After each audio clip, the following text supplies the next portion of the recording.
ہم نے بیرون ملک میں ایک بات عجیب دیکھی کہ پاکستانی نوجوان باہر ملک چلے جاتے ہیں، بہت جلدی شراب پینا شروع کر دیتے ہیں، بہت جلدی سور کا گوشت کھانا شروع کر دیتے ہیں، بہت جلدی بدکاری کا ارتکاب شروع کر دیتے ہیں، اس قسم کی برائیاں بہت جلدی اپنا لیتے ہیں، مگر وہ جتنے مرضی شرابی کبابی بن جائیں اسلام سے نہیں ہٹتے، اپنے آپ کو کہتے مسلمان ہیں۔ چنانچہ مجھے ایک بندہ ملا امریکہ میں نے پوچھا آپ کا نام کیا ہے؟ کہنے لگا میرا نام مو ہے۔ اب میں حیران کہ بھائی مو نام کیا ہے؟ تو پتہ چلا کہ ماں باپ نے نام محمد رکھا تھا، یہ چونکہ اب شرابی کبابی بن گیا یہاں آ کے، تو اسے اچھا نہیں لگتا تھا کہ مجھے شراب خانے میں کوئی محمد کے نام سے پکارے، تو اس میں لوگوں کو کہا جی میرا نام مو ہے۔ اب اس قدر غافل بندہ جو اپنا نام بھی مو کہلواتا ہے اور الٹے سیدھے کاموں میں لگا ہوا ہے، ایمان اس کے بھی دل میں ہے۔ میں نے اس سے بات چیت کی تو مجھے محسوس ہوا کہ ایمان تو اللہ کا بڑا پکا ہے، ذرا ہٹنے کو تیار نہیں۔ تو پھر اندازہ ہوا کہ باقی عادتیں اس سے بڑے ہو کے سیکھی تھیں، شراب نہیں پینا، بدکاری نہیں کرنا، سور کا گوشت نہیں کھانا، جو اس نے خود سیکھی تھی اس نے آرام سے چھوڑ دی۔ اور جو بات بچپن میں ماں نے سکھائی تھی کہ بیٹا اللہ ہے جس نے کائنات کو پیدا کیا، جس نے دین کو بھیجا، یہ چونکہ بچپن میں ماں نے سکھائی تھی، یہ اتنی ڈیپ روٹیڈ تھی کہ بچہ اس کو چھوڑنے کے لیے تیار نہیں تھا۔ چنانچہ ایک اور امریکن نوجوان تھا، اس کا عجیب و غریب واقعہ ہے کہ دفتر میں کام کرتا تھا تو اس کو دفتر کی ایک امریکن لڑکی پسند آ گئی، وہ بیچارہ اس کے عشق میں گرفتار ہو گیا۔ اب وہ چاہتا تھا کہ میری اس کے ساتھ شادی ہو جائے، مگر وہ انگریز لڑکی مانتی نہیں تھی۔ وقت گزرنے کے ساتھ ساتھ اس کی حالت اتنی عجیب ہوئی کہ اس کو یوں لگتا تھا کہ بس پوری دنیا میں اگر کوئی میرا مقصد ہے تو میں نے اس لڑکی سے شادی کر کے رہنا ہے۔ اس نے اس سے بات کی کہ تو جو شرط لگائے گی میں قبول کروں گا، شادی میں نے تجھ سے کرنی ہے۔ لڑکی نے اپنے والدین سے بات کی،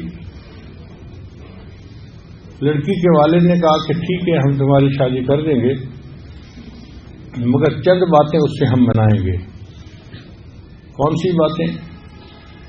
پہلی بات یہ کہ شادی کے بعد یہ واپس اپنے ملک پاکستان کبھی نہیں جائے گا۔ لڑکا مان گیا۔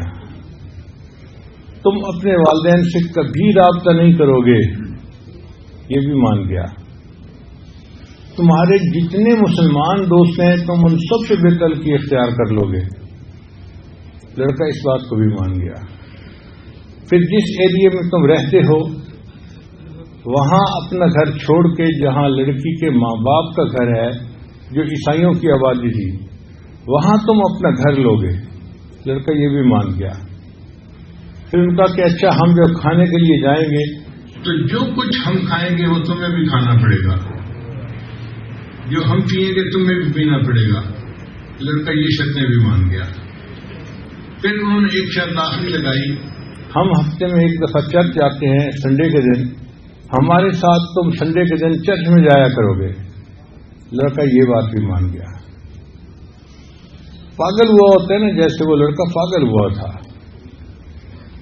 تو بہرحال لڑکی کے ماں باپ نے اجازت دے دی اور اس کی امریکن لڑکی سے شادی ہو گئی۔ شادی ہوتے ہی اس نے اپنا گھر بدلا اور اچانک غائب ہو گیا۔ نہ دوستوں کو پتا نہ گھر والوں کو پتا کہ کہاں غائب ہو گیا ہے۔ بہت عرصہ گزر گیا، سمجھ ہی نہیں لگتی تھی۔ اللہ کی شان دیکھیں کہ 2 سال اس طرح یہ لڑکا غائب رہا۔ 2 سال کے بعد ایک دن امام صاحب مسجد میں فجر کی نماز کے لیے آئے تو انہوں نے دیکھا کہ یہ لڑکا بھی مسجد میں داخل ہوا اور اس نے فجر کی نماز پڑھی۔ پھر امام صاحب سے بات ہوئی تو امام صاحب نے کہا بھائی کہاں غائب ہو گئے، 2 سال سے آپ کو دیکھا ہی نہیں، آج آپ اچانک برآمد ہو گئے ہیں کہیں سے. کہنے لگا جی میں مسجد کی بجائے کمرے میں بیٹھ کے اسٹوری سناؤں گا. امام صاحب مسجد کے کمرے میں لے آئے. اس نے کہا جی کہ میرے اوپر ایسا غلبہ تھا اس لڑکی کا عشق کا کہ میں کہتا تھا کہ جو مرضی ہو جائے مجھے اس لڑکی سے شادی کرنی ہے.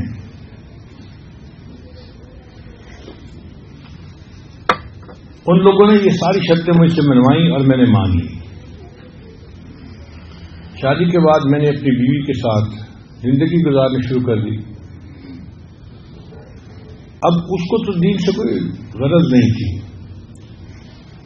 وہ اس کو ہفتے میں ایک مرتبہ چرچ لے جاتی اور شاپنگ کرتی اور اپنا سیر سپاٹا ادھر ادھر، اس بیچ پہ جا رہے ہیں اس بیچ پہ جا رہے ہیں.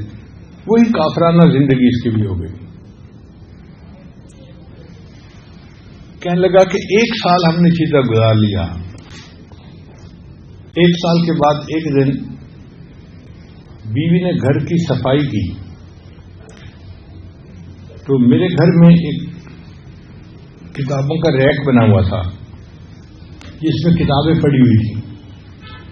ان میں ایک قرآن مجید بھی رکھا ہوا تھا جس پر سب رنگ کی جلد چڑھی ہوئی تھی.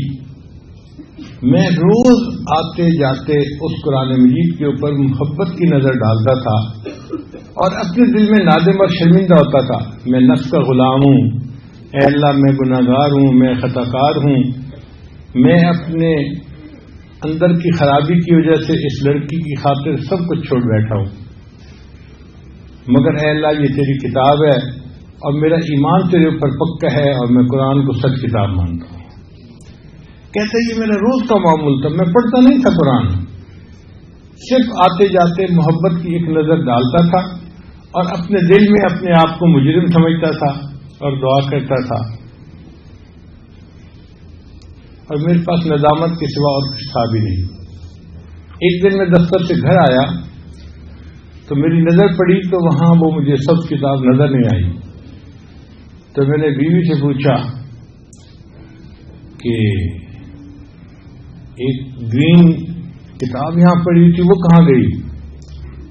اس نے کہا میں نے گھر کی صفائی کی تھی اور وہ فالتو کتابیں جن کو نہ آپ پڑھتے ہیں نہ میں پڑھتی ہوں، میں نے ان سب کتابوں کو ٹریش کر دیا ہے.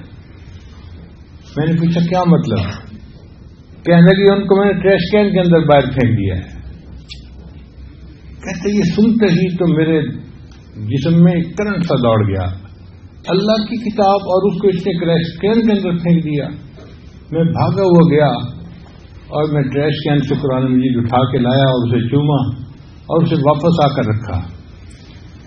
اب میری بیوی ضد کر کے بیٹھ گئی، تم اس کتاب سے محبت کا کیوں اظہار کر رہے ہو؟ میں نے کہا یہ قرآن مجید اللہ کا کلام ہے. کہنے لگی اچھا ابھی تمہارے اندر مسلمانی کچھ باقی ہے؟ میں نے کہا ہاں، شادی تمہارے ساتھ کی ہے، اپنا ایمان تو میں نے تمہیں نہیں بیچا. وہ کہنے لگی اچھا یا قرآن کو اس گھر میں رکھو یا پھر مجھے اس گھر میں رکھو. میں نے اسے بہت سمجھایا کہ دیکھو یہ میرا پرسنل معاملہ ہے، تو اس پہ انٹرفیئر نہ کر، ہم اچھا زندگی گزار رہے ہیں. لڑکی کو پتا تھا کہ میں اس کی کمزوری ہوں. کہنے لگا کہ اس نے بریف کیس بنایا، کہنے لگی کہ میں اب گھر جا رہی ہوں، والدین کو جا کے بتاتی ہوں کہ تمہارے اندر ابھی بھی اسلام باقی ہے، تم مسلمان ہو.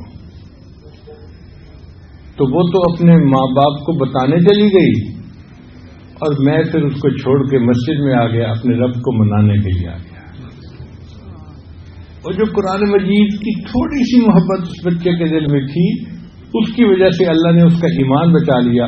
پھر اس نے اپنی بیوی کو طلاق دے دی اور اسلامی زندگی کو دوبارہ اپنا لیا اور ایک اچھا مسلمان بن کے زندگی گزارنے لگ گیا.